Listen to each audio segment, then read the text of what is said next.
یہ جو عام طور پہ کہا جاتا ہے، ہم نے آپ کی زبانی بھی سنا ہے، جب پوچھا جاتا ہے کبھی مسلمان زوال آشنا ہے، عروج و زوال کا قانون، عزل و نصب کا قانون کہا جاتا ہے بھی قومیں اپنی تعمیر پہ توجہ دیں، علم و اخلاق میں برتری حاصل کریں.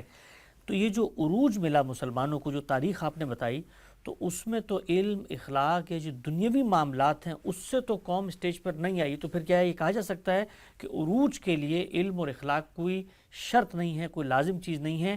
البتہ جب عروج مل جائے تو اس کو، اس کی بقا کے لیے، اس کو قائم رکھنے کے لیے آپ کو علم و اخلاق میں مستحکم ہونا پڑتا ہے، لیکن قوم دنیا کی اسٹیج پر اس کوئی باقاعدہ قانون کے ذریعے نہیں آتی. دیکھیے، قوموں کے معاملے میں جو عروج و زوال کے قوانین ہیں ان میں تو قوموں ہی کا تجزیہ کیا جائے گا. چنانچہ آپ کے علم میں ہے کہ ٹائن بی نے اپنی اسٹڈی آف ہسٹری میں 25-26 تہذیبوں کا مطالعہ کیا ہے. جی. یعنی قومیں کیسے دنیا کی اسٹیج پر آتی ہیں، ان میں کیا عوامل کام کرتے ہیں، وہ ایک بالکل الگ موضوع ہے.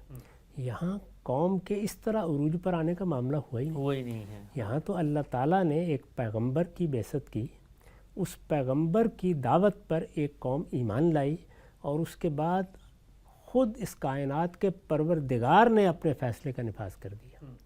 اس میں کوئی شبہ نہیں کہ یہاں پر بھی ایک قوم کے اندر کیا اوصاف ہیں، کیا خصائص ہیں، وہ کس طرح دنیا کے اسٹیج پر اپنا کردار ادا کر سکتی ہے، وہ دونوں چیزیں آپ کو نظر آتی ہیں. علم کا مطلب کیا ہے؟ وہ علم جو دوسروں پر آپ کو برتر کر سکے. یعنی ایک علم تو وہ ہے جو اپنی سہولتوں کے لیے اختیار کرتے ہیں، ایک علم وہ ہے کہ جو دوسروں کے لیے برتری کا باعث بنتا ہے.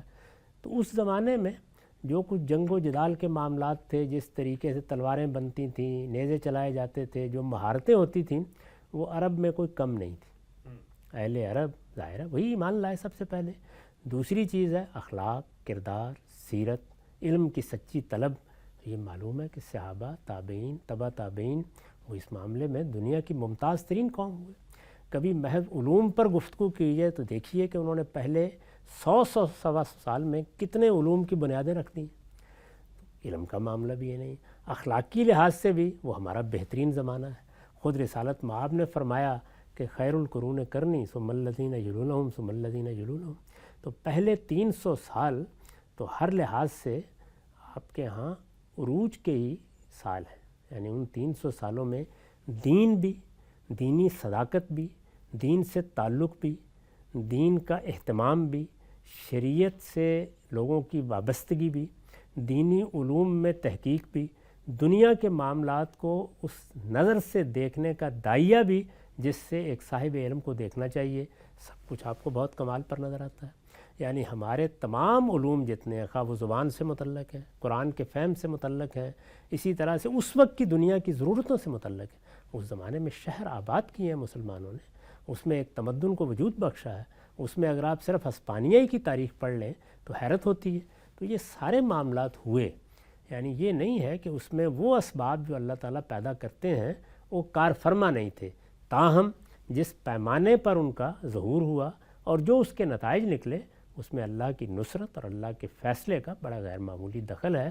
اس نے خود بتایا ہے قرآن مجید میں کہ میں نے علم بھی دے دیا ہے، حکم بھی دے دیا ہے، نبوت بھی دے دی ہے، وہ ملک عظیم، اور ایک عظیم بادشاہی بھی دے دی. بالکل واضح ہوا. اچھا، ہم سب آخری سوال اس پوری کی پوری پیشکش پر، ایک دینی تصور، ایک الہام کو ماننے والا بندہ مومن اس پس منظر میں کھڑے ہو کے تاریخ کا مطالعہ کرتا ہے تو اس کو خدا تعالیٰ کے ان تکوینی قوانین اور غیر معمولی مداخلت کا بھی ایک طرح سے مشاہدہ ہوتا ہوا نظر آتا ہے. لیکن آپ اگر تاریخ کے ایک غیر جانبدار مورخ کے طور پہ دیکھیں تو دنیا کے اندر مختلف اقوام اٹھتی ہیں، اس طریقے سے غلبہ پاتی ہیں. سکندر وہاں سے اٹھا، کرتے کرتے کہاں تک آ گیا.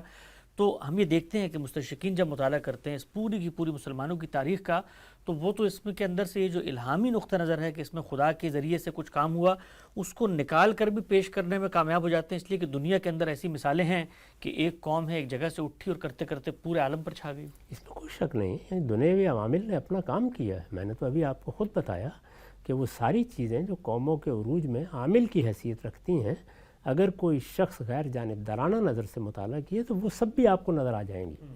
لیکن رسالت مآب صلی اللہ علیہ وسلم کی بعثت کے نتیجے میں جو اللہ کا فیصلہ ہے وہ غیر معمولی نتائج بھی پیدا کر رہا ہے. ظاہر غیر معمولی معاملات کو آسانی سے گرفت میں لینا ممکن نہیں ہوتا، لیکن یہ کہ قرآن مجید نے ہم کو بتایا کہ ہوا کیا ہے، یہ بتایا اللہ کا فیصلہ کیا ہے، یہ بتایا کہ ہم نے کیوں اس خطے کا انتخاب کیا ہے، یہ بتایا کہ اس کے گرد و پیش کے علاقوں کے بارے میں کیا پالیسی ہونی چاہیے۔ تو اللہ تعالیٰ کی ایک پوری اسکیم ہے جو مسلمان قوموں کے لیے، یعنی وہ مسلمان قومیں جو پہلی مرتبہ منتخب ہو کر شہادت کے منصب پر فائز کی گئی ہیں، ان کے لیے بائبل میں بھی بیان ہوئی ہے اور قرآن میں بھی بیان ہوئی ہے۔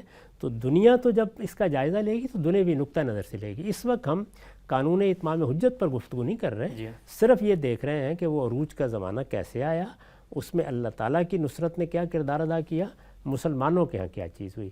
3 صدیاں جو پہلی 3 صدیاں ہیں اس میں مسلمانوں کا عروج آخری درجے میں پہنچا ہے، یعنی علم کے لحاظ سے بھی، مسلمانوں نے جو تمدن پیدا کیا اس کے لحاظ سے بھی، اور ان کی بادشاہی کے لحاظ سے بھی۔